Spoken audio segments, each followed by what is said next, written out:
제가 예전에 코 수술을 한 적이 있습니다. 제가 코 수술을 했다고 하면은요, 목사님 이상하네요. 코 수술을 했는데 콧대가 왜 이렇게 낮아요? 이렇게 이야기하시는 분들이 계시더라고요. 제가 이 미용 목적으로 코 수술을 한 게 아니라요. 너무 그렇게 웃으시면 제가 속상합니다. 네, 제가 미용 목적으로 코 수술을 한 게 아니라요. 제가 축농증하고 비염이 너무 심해가지고 그걸 좀 치료하려고 29살에 코 수술을 했어요. 코 수술을 했는데요. 코 수술 후가 문제였습니다. 이 코 수술을 하고 난 다음에 남들은요 잘 아물었는데 저는 좀 코 속에 있는 큰 혈관들을 건드렸다고 하더라고요. 그러다 보니까 이게 조금 시간이 지나면 뭔가 이렇게 제가 힘을 쓰잖아요. 그러면 코 속에 있는 이 모세혈관이나 이것들이 툭 터지는 거예요. 그래서 코피가 툭툭툭 나는 거예요. 그래서 어느 날은요 밤에 자려고 하는데 코피가 계속 뚝뚝뚝 이렇게 나는 거예요. 근데 이게 많이 후두둑 떨어지면 제가 병원을 갔을 텐데 뚝뚝 자꾸 이렇게 떨어지는 거예요. 그래서 어떻게 해요? 코를 막았다가 안 되니까 이 비닐봉다리에다가 코를 대고선 이렇게 몇 시간 동안 그렇게 있었어요. 그래도 코에 이 피가 멎지 않아 가지고요 제가 응급실로 갔었던 그런 기억도 있습니다. 게다가 이 비염 수술은요 재발 확률이 높다고 그래요. 그래서 수술 후에 얼마 지나지 않아가요 제가 심한 감기에 걸렸어요. 감기 걸리면 어떻습니까? 코가 막히죠. 그때 어떠한 생각이 들었겠습니까? 자연스럽게 이거 코가 막히네. 이거 안 돌아오면 어떻게 하지? 계속 이게 막혀 있는 상태로 있으면 어떡하지라는 그러한 생각이, 그러한 염려가 드는 겁니다. 그러면서 나 이거 수술 다시 해야 하면 어떡하지? 그러한 생각이 드는 거예요. 너무 무서웠습니다. 그 고통스러운 순간을 제가 또 겪어야 한다라는 그러한 생각 때문에요. 막 가슴이 막 막히더라고요. 숨이 이렇게 막히더라고요. 지금도요. 솔직히 말하면 그 수술 다시 하라고 하면은 저는 절대 못할 것 같습니다. 왜 그러냐면요. 그때 그 순간이 기억이 나요. 이게 코가 마취를 안 해요. 그 수술할 때는 전신 마취를 하는데 이 코가 좀 피가 난다고 해가지고 마취하고서 하는 게 아니라 그냥 생코를요 전기로 쓱 하고 이렇게 죄송해요. 네. 그렇게 하더라고요. 그 고통이 너무 이 코 속에서 들어오는 그 살타는 냄새 이런 것들이 저는 막 너무 고통스러운 거예요. 그래서 다시 하라고 하면은 저는 정말 자신이 없어요. 왜 다시 못하냐면요. 그 아픔이, 그 고통이 얼마나 큰지 알기 때문인 것입니다. 사람은요, 이 고통스러웠던 그 시절로 다시 돌아가라고 하면 그 고통스러운 그것을 전에 힘들었던 것을 다시 하라고 하면은요, 굉장히 어려워합니다. 시험 들어 합니다. 왜 그렇습니까? 그것이 얼마나 힘들고 얼마나 아팠는지 내가 알기 때문인 것입니다. 여러분은 어떠십니까? 여러분의 인생에서 가장 힘들었던 그런 순간들 있지 않습니까? 어떤 순간이십니까? 경제적으로 어려웠던 그런 때이셨습니까? 아니면은 내가 정말로 소중하게 생각했던 사람, 그 사람이 내 곁을 떠났던 그때입니까?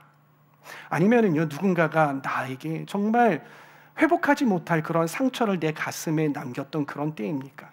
그런 때는 어떻습니까? 참 많이 힘들죠. 견디기 어렵죠. 그런데 만약 그 고통스러운 순간이 내 인생 가운데 내 코앞에 다시 다가온다라고 생각을 한다면 여러분들 어떤 생각이 드시겠어요? 이번에는 정말 버틸 자신이 없을 것 같아. 이러한 느낌, 이러한 생각 드시지 않겠습니까? 오늘 우리가 말씀을 읽었던 이 본문은요, 시편 40편이죠. 이것은 다윗이 쓴 시입니다. 성경을 보면은요, 다윗은 어떤 사람입니까? 산전수전 공중전 다 겪었던 사람이 바로 다윗 아니었습니까? 그런 그가요, 과거 아팠던 그 기억을 다시 회상하면서 이 시편 40편의 붓을 들어서 이 시편 40편을 기록을 하고 있습니다. 아마도 그때가 어떤 때였냐면요, 사울 왕이 이 다윗을 잡으려고 쫓아다니던 그때가 아니었을까 추측을 하는 학자들이 많습니다. 당시 사울은요, 군사 3,000명, 말이 3,000명이죠. 군사 정예 멤버 3,000명을 이끌고요, 이 젊은이 다윗을 잡기 위해서요, 전국 방방곳곳을요 쥐잡듯이 휘젓고 돌아다니면서 이 사람 한 명을 잡기 위해서 그렇게 사냥하듯이 잡으러 돌아다녔어요. 그런데 다윗이 누구였습니까? 이 사울 왕의 사위였죠. 그 장인이, 한나라의 왕인 장인이 자기를 그렇게 잡으러 돌아다닌다면 이 다윗의 심정이 어떠했겠습니까? 거뜬하지. 장인 나 정도 일을 조금 이렇게 했다고 해가지고 나 죽이기 하겠어 이랬습니까? 아니에요. 필사적으로 도망 다녔습니다. 다윗은요 사울의 창과 칼을 피해서요 억지로 광야 생활을 했어야만 했습니다. 그리고 아둘람 동굴, 그리고 엔게디 동굴과 같은 그런 동굴로 막 도망 다녀야만 했던 거예요. 누가 자신을 목격하지는 않을까? 이 정부에 연결이 되어 있는 그 사람이 나를 목격을 해서 저기 있어요 라고 말할까 봐 막 숨어 도망 다녀야 했어요. 그리고 심지어는요 적국 블레셋까지 숨어 들어가가지고 침 흘리면서 벅벅 긁으면서 미친 채 하기까지 했던 것이 이 다윗의 생활이었던 것입니다. 죽음의 그림자가 다윗의 코앞에까지 드리웠던 적이 있었고요. 매일 불안 속에서 잠 못 이루는 밤의 연속이었던 게 이 다윗의 그 시절이었던 것입니다. 다윗은요 자신이 지나온 고난을요 오늘 이 시편 말씀에서 뭐라고 기록을 하고 있냐면요 이렇게 기록을 합니다. 기가 막힐 웅덩이와 수렁. 뭐라고요? 기가 막힐 웅덩이와 수렁. 이게 우리나라 말로 기가 막힌이라는 표현을 썼잖아요. 이 기가 막힌다라는 표현은요 환장하는 겁니다. 환장 욕하는 거 아니에요. 환장, 이게 장이 꼬인다는 뜻이잖아요. 그렇게 정신이 없는 거예요. 혼란스러운 거예요. 혼란스러운 상황. 그리고 웅덩이가 뭐냐면은요, 웅덩이는 어떠한 것을 여러분들 생각하시면 되냐면은요, 요셉 아시죠? 요셉의 형들이 요셉을 어디에다가 집어넣어요? 웅덩이에다가 집어넣잖아요. 이 웅덩이가 살짝 판 웅덩이가 아니라요, 사람을 가둬서 다시는 나오지 못하게 가두기 위한 웅덩이요. 깊겠죠. 혼자서 올라올 수 없는 그런 웅덩이에요. 그런 웅덩이인 것이고요. 그리고 여기에 수렁이라는 말은요, 수렁은 늪이라는 뜻이에요. 여러분 늪에 한번 빠져보셨습니까? 저는 빠져본 적이 없는데요. 마치 빠져본 것처럼 이야기하죠. 빠져본 적이 없는데요. 늪에 빠진 동물들을 보면 혼자서 나올 수 있어요, 없어요? 나올 수가 없는 거예요. 나오려고 몸부림치면 칠수록 더 깊이 빠져가는 게 늪이에요. 그리고 늪, 그리고 진흙탕, 이런 곳이 바로 이 수렁이라는 것이에요.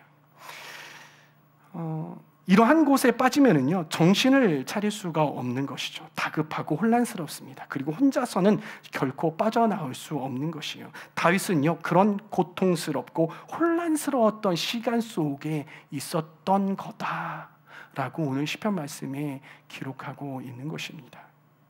그런데요 여러분, 여기서 한 가지 질문이 있습니다. 우리가 생각해 봐야 하는 것이 있어요. 그건 뭐냐면요, 다윗은 왜 하필 지금 이 시간에 그 기억을 상기하고 있는가라는 거예요. 왜 그러한 기억을 굳이 꺼내가지고 내 머릿속에서 그것을 상기하고 있는가라는 거예요. 다윗이 좋은 시절을 맞아서 그때 너무 힘들었지, 그건 지금은 너무나도 잘 살고 있어, 그때 너무 감사하다, 이러한 뜻에서 상기하고 있었을까요? 아니라는 거예요. 결코 아니라는 거예요. 지금 다윗이 맞은 어떠한 그러한 배경은 뭐냐면요, 상황은 뭐냐면요, 과거와 같은 그러한 고난이요 현재 나에게 막 다가오고 있는 겁니다. 막 다가오고 있는 거예요. 아마 그러한 상황은 어떤 상황이냐면요, 다윗이 사울에게 아직도 쫓기고 있는 그런 상황이에요. 전에 그렇게 쫓겼는데 또 쫓아와, 또 내가 죽게 생겼네, 이러한 상황일 수도 있고요. 그리고 또 한 가지 상황은 아들 압살롬이 내가 이제 조금 이 사울에게 다 쫓겨나고 그런 상황들이 다 지나고 왕이 되어서 잘 통치를 하고 있는데 아들 압살롬이 반역을 일으켜서 다시 다윗을 사냥하러 쫓아오는 그러한 시간일 수 있어요. 근데 학자들은 이 두 가지를 이야기하는데 저는 후자인 것 같아요. 아무튼 이러한 상황 속에 있었던 것이에요. 여러분 한번 생각을 해봅시다. 과거의 고난을 여러분들 떠올려 보세요. 떠올리는 게 유쾌합니까? 그땐 그랬지 하면서 쉽습니까? 아니에요. 전혀 그렇지 않아요. 힘들었던 기억은요, 뭔가 다시 들춰내는 것보다 잘 덮어두는 게 마음이 편해요. 왜 그래요? 그 힘들었던 기억은요, 적당히 힘들었던 거 말고요, 그렇게 내가 정말 탄식이 나오고 깊은 수렁에 빠져 있는 것 같은 그랬던 시간, 그 시간을 끄집어 올리는, 내 머릿속에 끄집어 올리는 그러한 시도를 하잖아요. 그러한 생각들을 하잖아요. 그러면 정신적으로 너무 많은 에너지가 들어가고요, 너무 피곤해요. 너무 마음이 어려워요. 그래서 끄집어내고 싶지 않은 거예요. 하지만 다윗은요, 이렇게 내 앞에 고난이 막 밀려오는 그 순간에도요, 그 당시에 그 깊은 수렁에 빠져 있었던 것 같은 그러한 당시의 그 기억을 끄집어 올려오고 있어요. 유쾌하지 않음에도 불구하고. 왜 그럴까요? 다윗은 왜 그 힘들었던 기억을 다시 끄집어 올릴까요? 그것은요, 그 지난 고통, 그 지난 아픔, 그 속에 의미가 있기 때문이에요. 의미가 있기 때문이에요. 교훈이 있기 때문인 것입니다. 다윗은요, 시편 40편 2절에서 이렇게 고백합니다. 다 같이 읽습니다. 나를 기가 막힐 웅덩이와 수렁에서 끌어올리시고 내 발을 반석 위에 두사 내 걸음을 견고하게 하셨도다. 여기 주어가 없지만 주어는 뭐인 것 같아요? 뭐인 것 같아요? 그렇죠, 하나님이죠. 다윗은요, 그 고난에서 자신의 힘으로 막 벗어났습니까? 아니라는 거예요. 자신을 이 깊은 수렁에서 끌어올리신 이가 있는데 그분이 누구시다? 바로 하나님이다. 하나님이다라는 거예요. 이렇게 지나간 고난은요, 무엇을 의미하냐면 하나님의 구원을, 하나님께서 나를 구하셨다라는 그것을 다시 기억하게 하는, 다시 상기하게 하는 그러한 의미가 있는 것이죠. 그리고 지금 또 다른 고난을 맞이한 다윗은요, 과거에 자신을 구해 주셨던 그 하나님께서 다시 이 시간 나를 구해 주십시오라고 간구하고 있는 것입니다. 이 시편 40편은요, 과거의 구원을 기억하면서 현재 맞은 이 고통과 어려움을 주님, 이 속에서 나를 건져주십시오라고 하는 그런 시예요. 그렇게 하는 청원시가 바로 시편 40편이에요. 따라해 보시겠습니다. 청원시라는 거예요. 그런데요, 시편 40편은요, 크게 세 부분으로 나눌 수 있어요. 세 부분으로 나눌 수 있는데, 첫 번째 부분이 1절에서 5절까지의 말씀이고요, 두 번째 파트는요 6절에서 8절까지예요. 그리고 세 번째 파트는 9절에서 17절까지예요.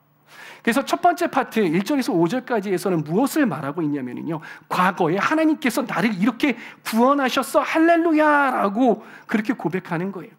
그리고 9절에서 17절까지의 말씀은 무슨 이야기를 하냐면요, 하나님, 제가 이러한 어려움을 당하고 있는데 나를 구하셨던 주님, 나를 다시 구원해 주십시오. 나를 이 고통에서 다시 도우셔서 다시 나를 세워주십시오라고 이렇게 고백을 하는 것이 이 9절에서 17절까지의 말씀이에요. 그런데 문제는 어디냐면요, 6절에서 8절까지 이 중간에 들어가 있는 부분이에요. 여러분, 과거와 현재를 이어요. 근데 과거와 현재를 잇는데, 이 과거의 고난 가운데 함께 하셨던 하나님, 현재의 이 고난 중에서도 나와 함께하여 주시옵소서라고 할 때 이 가운데에 여러분들이 하나님 앞에 간구하고 기도하려면 무슨 이야기가 드러나게 하겠습니까? 만약에 제가 이 시편 저자라면은, 하나님은 놀라우신 하나님이십니다. 하나님은 전능하신 분이십니다. 하나님께서는 어떠한 일도 행하실 수 있는 그런 하나님이십니다. 하나님 인자와 자비가 많으신 그런 하나님이십니다. 이러한 이야기를 많이 썼을 거예요. 왜? 하나님께 아부해야 되잖아요. 내 앞에 있는 이 고난 가운데 하나님을 감동을 시켜서 이 어려움을 주님께서 이겨낼 수 있게 도와주십시오. 그런 힘을 주십시오. 나를 구원해내어 주시옵소서라는 그런 말을 해야 되잖아요. 그렇죠. 그런데 이 다윗은요, 이 중간에 무슨 이야기를 하냐면요, 순종 이야기를 합니다. 이상한 거예요. 순종 이야기를 중간에서 하고 있다는 게 이상한 거예요. 이 부분을 읽으면서요, 많은 사람들이 의아함을 느낍니다. 도대체 이게 어떠한 말씀인지 한번 우리가 다 같이 읽어볼게요. 정말 의아한 말씀인지 읽어볼게요. 6절부터 읽겠습니다. 시작. 주께서 내 귀를 통하여 내게 들려주시기를 제사와 예물을 기뻐하지 아니하시며 번제와 속죄제를 요구하지 아니하신다 하신지라. 여기까지요. 갑자기 왜 번제와 이런 제물을 왜 기뻐하지 않으신다라는 이런 얘기가 도대체 앞에하고 무슨 상관이 있길래 이런 이야기가 나오지? 그렇지 않습니까? 계속 읽습니다. 그때 내가 말하기를 내가 왔나이다. 나를 가리켜 기록한 것이 두루마리 책에 있나이다. 두루마리 책이 갑자기 왜 나오는 거죠? 그리고 8절 읽습니다. 나의 하나님이여 내가 주의 뜻을 행하기를 즐기오니 주의 법이 나의 심중에 있나이다 하였나이다. 도대체 다윗은 왜 이 중간에다가 이 말을 썼을까요? 다윗은요 지금 고난 중에 하나님께 간구하고 있는데 왜 하나님은 제사보다 순종을 기뻐하신다라는 고백이 여기에 위치해 있어야 하고, 그리고 갑자기 등장하는 이 두루마리 책은 도대체 무슨 의미이기에 여기에 들어가야 하느냐라는 것입니다. 여러분, 이 시편 40편 말씀은요 상당히 독특한 구조로 이루어져 있습니다. 제가 한 6번 이야기했을 거예요. 이 자리에서 5, 6번. 어떤 구조냐면요 카이아즘이라는 구조예요. 카이아즘이라는 구조는요 여러분들이 보시는 바와 같이 이렇게 이루어져 있어요. 핵심은 어디에 있다고요? 가운데에 있는 거예요. 가운데. 앞과 뒤에 있지 않고 가운데에 있는 거예요. 그래서 다윗이 이 시편에서 진짜 하고 싶었던 말이 무엇이냐면요 하나님, 이번 고난에서 나를 좀 건져내 주시옵소서라고 이 말이 아니라는 거예요. 앞에가 아니라 이 뒤에가 아니라는 거예요. 그러면 진짜 다윗이 이 시편 40편을 통해서 하고자 하는 말, 고백하고자 하는 말이 무엇이었냐면 이거예요. 하나님은 제사보다 순종을 기뻐하시는 그러한 하나님이십니다라는 이러한 고백을 하고 있다라는 것이에요. 예정된 고난이 코앞에 와 있는데 이러한 이야기를 하고 있는 이유가 무엇일까요? 다윗이 여러분 너무 큰 고난이 앞에 왔어요. 그러다 보니까 이거 어떡하지? 이거 당하면 큰일 나겠는데 이거 정신없어. 막 혼란스러우니까 횡설수설을 하는 것일까요? 아니에요. 절대 아니라는 거예요. 오히려 이 고백은요 다윗이 얼마나 깊은 믿음의 사람인지를 알 수 있는 그러한 구절이고요.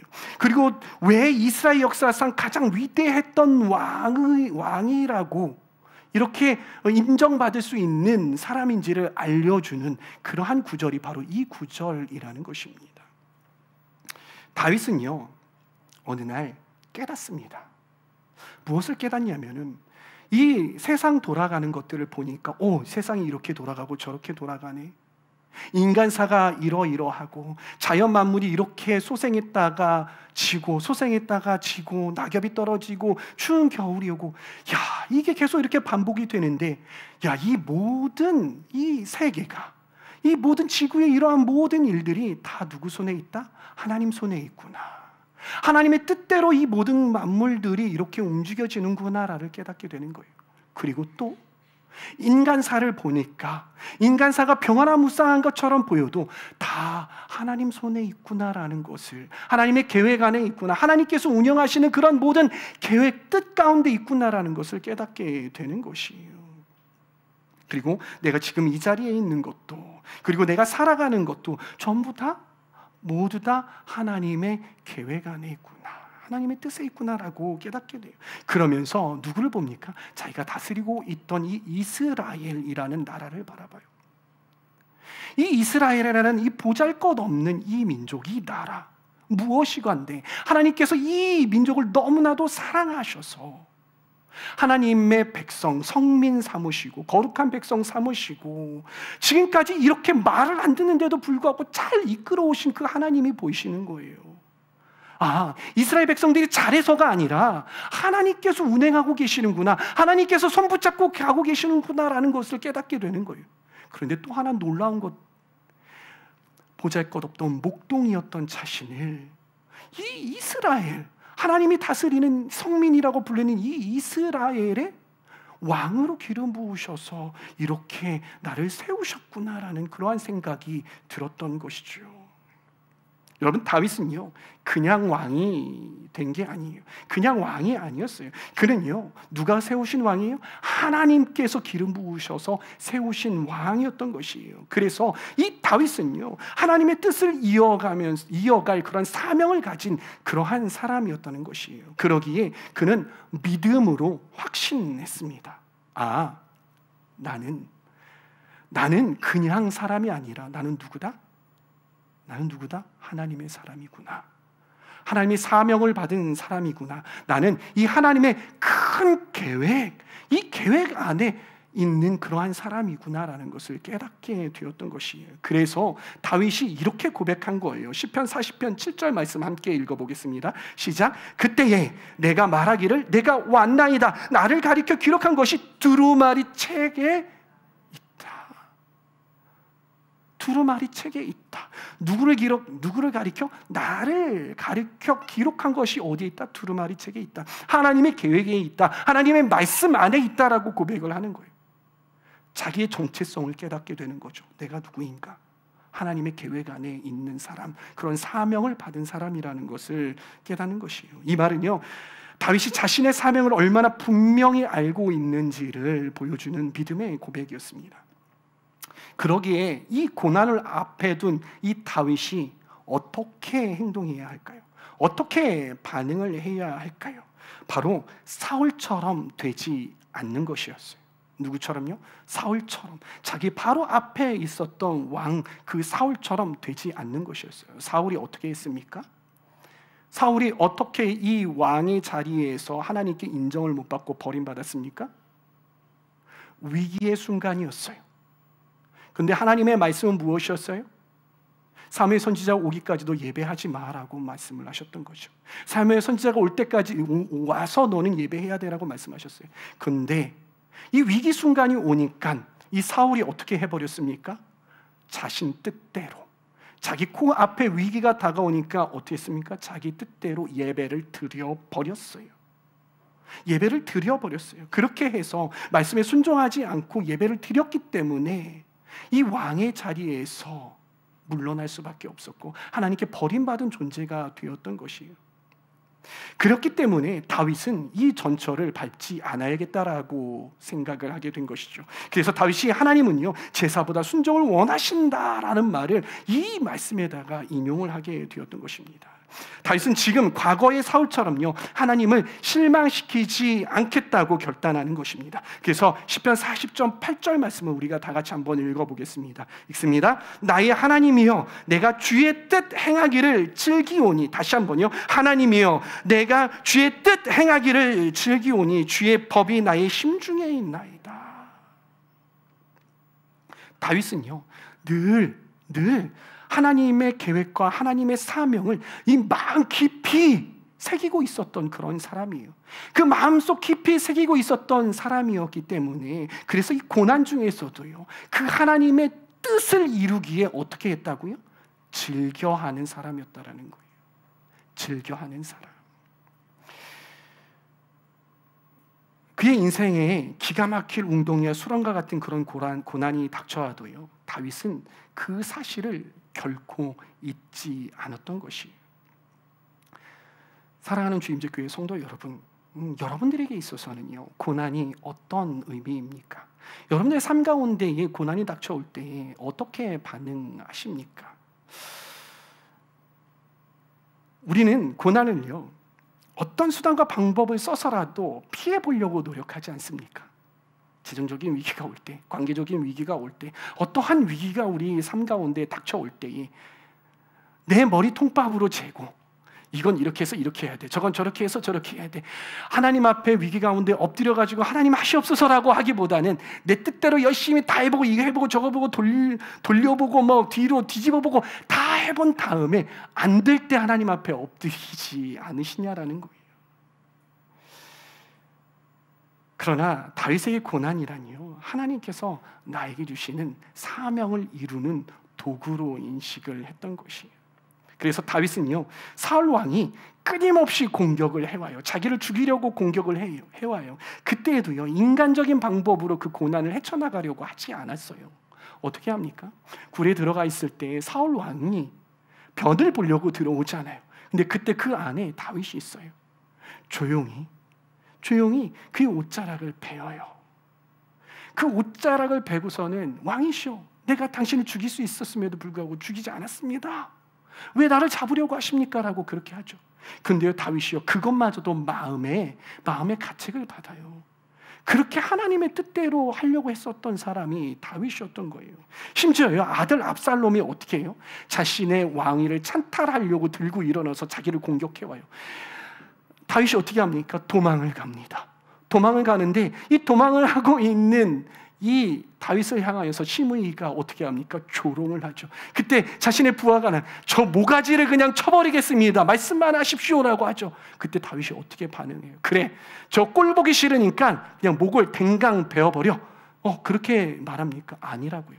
내버려 두어라. 저마저도 하나님께서 시키신 일이기에 제가 저렇게 하는 거예요. 내버려 두어. 이렇게 하나님의 뜻을 이루어갔던 것이 바로 이 다윗이었다라는 것이에요. 다윗은 그렇게 고난 중에도 하나님의 뜻을 이루어냈습니다. 어떻습니까, 여러분? 다윗 참 대단한 인물 아닙니까? 그런데요, 사도 바울은요, 이 시편 40편 6절에서 8절을요 그대로 따가지고서는요 이 히브리서 10장에서 인용을 합니다. 히브리서 10장 5절에서 7절까지의 말씀, 정말 똑같은지 말 그대로 똑같지는 않지만 정말 그 내용이 그대로 들어가 있는지 한번 읽어보도록 하겠습니다. 읽습니다. 시작. 그러므로 주께서 세상에 임하실 때에 이르시되 하나님이 제사와 예물을 원하지 아니하시고 오직 나를 위하여 한 몸을 예비하셨도다. 번제와 속죄제는 기뻐하지 아니하시나니 이에 내가 말하기를 하나님이여 보시옵소서. 두루마리 책에 나를 가리켜 기록된 것 같이 하나님의 뜻을 행하러 왔나이다 하셨느니라. 어떻습니까? 똑같죠. 근데요, 사도 바울이요 이 말씀을 똑같이 갖고 와가지고 하면서요 이 10편 40편 6절에서 8절의 이 말씀 이 예언의 성취를 하신 사람이 있다, 한 사람이 있다라고 이야기를 하는 거예요. 그게 누구인지 한번 그 다음 10절 말씀을 함께 읽어보도록 하겠습니다. 시작. 이 뜻을 따라 예수 그리스도의 몸을 단번에 들이심으로 말미암아 우리가 거룩함을 얻었노라. 누구이십니까? 이 시편 40편 6절에서 8절 말씀, 이 말씀을 성취한 이가 있는데 그 성취한 이가 누구이시다? 바로 예수 그리스도이시다. 그럼 예수 그리스도가 어떻게 이 예언을 성취하셨는지 한번 볼까요? 예수님은요 앞으로 자신 앞에 십자가의 순환이 있을 것이라고 아셨습니까? 모르셨습니까? 아셨죠. 그런데 예수님께서는 그걸 아셨음에도 불구하고 피하셨습니까? 안 피하셨습니까? 피하지 않으셨어요. 그것을 받아들이셨어요. 왜 그러셨을까요? 그것은요 하나님의 뜻이 무엇인지 아셨기 때문인 거예요. 그리고 자신이 감당해야 할 사명이 무엇인지 명확하게 알고 계셨기 때문인 것이에요. 여러분, 예수님은요 억지로 고난의 길을 가신 게 아니에요. 그분은요 기쁨으로 그 사명을 감당해 내신 거예요. 여러분 한번 생각을 해보세요. 예수님께서 단번에 그 십자가에 못 박혀 죽으심으로 그 사명을 감당하셨는데 그러지 않으셨다면 갑자기 병정들이 와가지고 예수님을 잡으러 왔을 때 잠깐만요. 주님 잠깐만요. 저 조금 무서우니까 이거는 좀 아니잖아요. 이건 좀 아니잖아요. 제가 좀 시간이 필요하니까요. 저 병정들 좀 물려주세요 하고서는 저기 막 도망가가지고서는 이러고 계셨던가요? 아니면 십자가에 못 박히시는데 딱 누워 계신데 이 못으로 예수님의 팔을 딱 잠깐만 이거 좀 아플 것 같아서 안 되겠어 이러셨던가요? 아니라고요. 예수님께서는 단번에 십자가의 담담히 못 박히신 것이죠. 그리고 마침내 십자가에서 자기의 몸을 단번에 드림으로 하나님의 뜻을 완전히 이루셨고 그로 말미암아 우리에게 구원의 길이 열렸던 것입니다. 그리고 이후에 사도 바울, 이 히브리서를 썼다고 하는 이 사도 바울은요, 복음을 전하다가 수없이 많은 고난과 핍박을 당합니다. 죽을 뻔한 고난, 오해당하는 고난, 그러한 여러 가지 고난들, 순환들을 당합니다. 그럼에도 불구하고 그는 이렇게 고백을 하는 거죠. 사도행전 20장 24절 말씀 함께 읽습니다. 내가 달려갈 길과 주 예수께 받은 사명 곧 하나님의 은혜의 복음을 증언하는 일을 마치려 하면은 나의 생명조차 조금도 귀한 것으로 여기지 아니하노라. 바울에게 있어서 이 고난은요, 사명을 막는 것이 아니라 사명을 이루는 길이었던 것이에요. 그는 생명보다 이 하나님께서 나에게 주신 이 사명, 영혼을 구하는 이 복음을 전하는 이 사명을 더 귀한 것으로 여겼고, 끝까지 하나님의 뜻에 순종함으로 말미암아 하나님의 뜻을 이루어 드렸다라는 것입니다. 말씀을 마무리합니다. 사랑하는 성도 여러분, 다윗은 고난의 순간에도 자신의 부르심과 사명을 붙들었죠. 그리고 어떠한 상황 속에서도 하나님의 뜻을 이루기 위해서 순종하는 삶을 포기하지 않았습니다. 예수님은 어떠하셨습니까? 예수님께서는요, 하나님의 뜻을 이루기 위해서 순종함으로 자신을 단번에 십자가에 내어 드리셨습니다. 그리고 사도 바울은 어떠하셨습니까? 사도 바울도 받은 사명을 끝까지 순종함으로 주님 앞에 나아갔던 것이죠. 3월 5일부터 우리는 사순절 기간을 보내고 있습니다.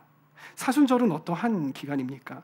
예수 그리스도의 고난과 죽음을 깊이 묵상하는 시간이에요. 그래서 회개와 절제와 기도로 부활절을 준비하는 이 40일의 기간인 것입니다. 사랑하는 성도 여러분, 여러분들은 어떻게 이 사순절 기간을 보내고 계십니까? 사순절은요, 예수님의 고난의 의미를 되새길 수 있는 기간인과 동시에 또는 우리에게 찾아오는 고난의 의미를 다시 한번 돌아볼 수 있는 그러한 시간입니다. 이 사순절을 보내면서는 저는 저와 여러분들이 스스로 질문해 보기를 바랍니다. 과연 나는 하나님의 뜻에 얼마만큼 순종하고 있는가? 나는 하나님의 뜻에 어떻게 순종하고 있는가? 나에게 고난이 찾아올 때 과연 나는 하나님의 뜻에 순종하고 있나? 얼마만큼? 100이라면 20, 30, 50, 80? 얼마만큼 순종하는지 돌아보는 시간이었으면 좋겠습니다. 그리고 나는 하나님께서 나에게 어떠한 사명을 주셨는가? 그리고 어떠한 사명을 붙들고 그 사명을 이루기 위해서 나는 어떻게 주님 앞에 순종함을 드리고 있는가? 이것을 한번 묵상해 보는 그러한 시간이었으면 좋겠습니다. 여러분, 우리 삶에 기가 막힐 고난이 찾아올 때 때로는 우리는 하나님의 뜻을 보류하고 싶죠. 하나님의 뜻을 포기하고 싶습니다. 하나님의 뜻을 저버리고 싶을 때가 얼마나 많은지 모릅니다. 그러나 이러한 기가 막힐 고난이 찾아올 때 다윗처럼, 예수님처럼, 그리고 바울처럼 하나님의 뜻을 깊이 묵상하고 마음에 깊이 새기고 예수님처럼 기쁨으로 순종의 걸음을 내딛는, 다윗처럼 순종의 발걸음을 내딛는, 그리고 바울처럼 순종의 길을 내딛는, 그리고 우리의 믿음의 선조처럼 순종의 발걸음을 내디딜 수 있는 저와 여러분들이 다 되시기를 소망합니다.